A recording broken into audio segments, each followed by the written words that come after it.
Bienvenidos a esta nueva exploración. Hoy vamos a desentrañar la fascinante y, la verdad, bastante letal realidad que se esconde detrás de una planta que está súper arraigada en nuestra cultura.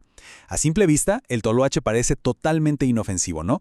Con esas flores blancas enormes en forma de trompeta que ves al borde de los caminos. Pero ojo, no hay que dejarse engañar.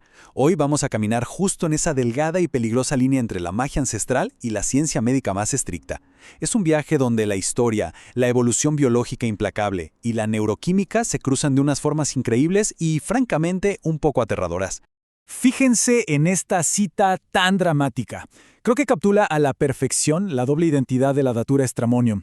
O sea, es una planta que históricamente se ha quedado en un extraño limbo entre los rituales chamánicos y una toxicidad mortal. Ya sabemos que durante siglos lo prohibido, lo místico nos atrae muchísimo, y casi ninguna planta en el mundo encarna ese misterio tan bien como esta. Pero detrás de todo ese velo de brujería y rituales hay una realidad biológica y química súper contundente que literal no perdona ni un solo error de cálculo. Capítulo 1. El mito del toloache.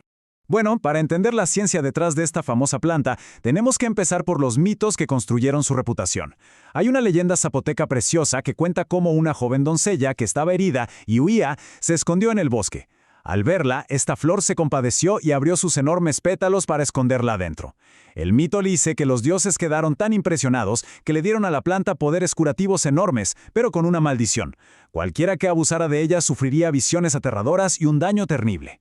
Y, si lo piensan, es una metáfora perfecta de lo que la planta le hace químicamente al cuerpo. Su nombre viene del náhuatl toloatzin, que significa algo así como cabeza inclinada por cómo caen sus frutos. Y seguro saben que en México y otras partes de América tiene una fama tremenda como el ingrediente estrella de la pócima de amor. La creencia popular dice que si la das en un té, la persona queda en sumisión total o enamorada ciegamente. Pero a ver, ese estado de sumisión no tiene absolutamente nada de romántico.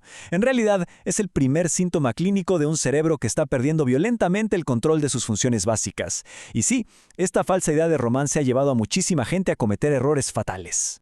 Capítulo 2. Una evolución defensiva. A ver, la naturaleza no crea sustancias psicoactivas así de complejas por accidente o para divertirnos, ¿verdad? Lo hace por pura supervivencia. Y aquí el contraste visual te cuenta toda la historia. Por un lado, la delicada flor blanca que se abre de noche, y por el otro, esta agresiva cápsula de semillas cubierta de espinas gruesas y afiladísimas. Este blindaje es una advertencia clarísima de su verdadera naturaleza como un miembro súper tóxico de la familia de las solanáceas, familia directa del peligroso Stramonium. Dentro de esa cápsula impenetrable está el arsenal químico más potente de la planta. Y esto nos ilustra una investigación genética y evolutiva fascinante. La planta no desarrolló sus toxinas para hacernos daño a los humanos, sino para luchar en una guerra biológica de miles de años contra escarabajos herbívoros súper resistentes, como el Lemma trilineata. Es una carrera armamentista despiadada. O sea, cuando el insecto la ataca y mastica sus hojas, la planta detecta el daño en tiempo real y dispara su producción de químicos letales para espantarlo. En zonas con muchos depredadores o mucho estrés ambiental, se vuelve infinitamente más tóxica. Literalmente sintetiza su veneno a la carta para defenderse. Capítulo 3. La química del delirio.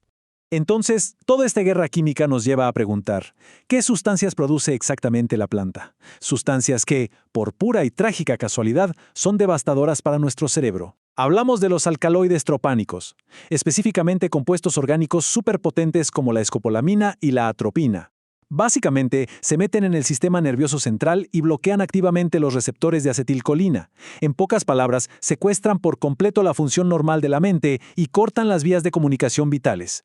Por eso el mito de la pócima de amor es peligrosísimo. La planta no genera amor, está aventando a la persona a un caos neurológico total. Y aquí tenemos que hacer una pausa súper importante. Hay que entender la tremenda diferencia entre lo que la cultura nos cuenta y la realidad médica. Hay un abismo enorme entre buscar una visión mística o espiritual y la cruda realidad de sufrir un envenenamiento neurológico severo. Lo que en las leyendas se romantiza como estar bajo un hechizo, la ciencia te lo define como un estado de delirio agitado crónico. Y lo peor, casi siempre viene con amnesia anterógrada, lo que significa que el cerebro ya no puede crear nuevos recuerdos. Es una vulnerabilidad extrema que desgraciadamente se subestima muchísimo. Capítulo 4. El síndrome anticolinérgico. Bueno, una vez que el veneno entra al cuerpo, se desata una crisis sistémica brutal. Y los médicos en urgencias tienen una regla mnemotécnica muy curiosa y, la verdad, bastante gráfica para identificarla. Dice así: caliente como el infierno, ciego como un murciélago, rojo como una remolacha, seco como un hueso y loco como una gallina. Y es que las glándulas sudoríparas se apagan, así que la fiebre sube a niveles peligrosísimos. Las pupilas se dilatan tanto que borran la visión.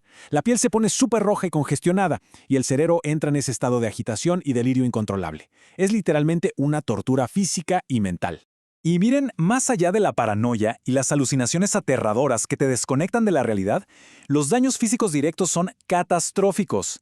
Este colapso del sistema nervioso causa taquicardias gravísimas y arritmias cardíacas que no se pueden ignorar. Por eso, ante la menor sospecha de intoxicación, se tiene que buscar atención médica de urgencia inmediata. Así de simple. No puedes quedarte esperando a ver si se pasa. Si no hay soporte vital y atención toxicológica rápida, esta cascada de síntomas termina casi seguro en un fallo sistémico masivo, coma profundo y, trágicamente, la muerte. Capítulo 5. Casos reales y riesgos. Dejando un poco la teoría de lado, quiero que entiendan por qué es médicamente imposible hablar de una dosis segura con esta planta. La concentración de veneno es salvajemente impredecible. Depende de cosas como el clima, la tierra o el estrés por falta de agua.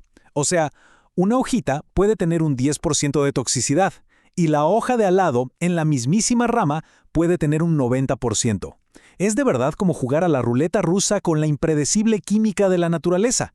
Y esta imprevisibilidad brutal nos lleva al número 21. Esa es la asombrosa y triste cantidad de adolescentes en Angola que en el año 2021 terminaron en una intoxicación masiva. Imagínense, motivados porque es muy barata, crece silvestre por todas partes y por los mitos urbanos de viajes espirituales, la consumieron como droga recreativa. Lo que empezó como curiosidad peligrosa entre jóvenes en cuestión de minutos se volvió una emergencia médica a gran escala que colapsó urgencias y movilizó a varios hospitales al mismo tiempo.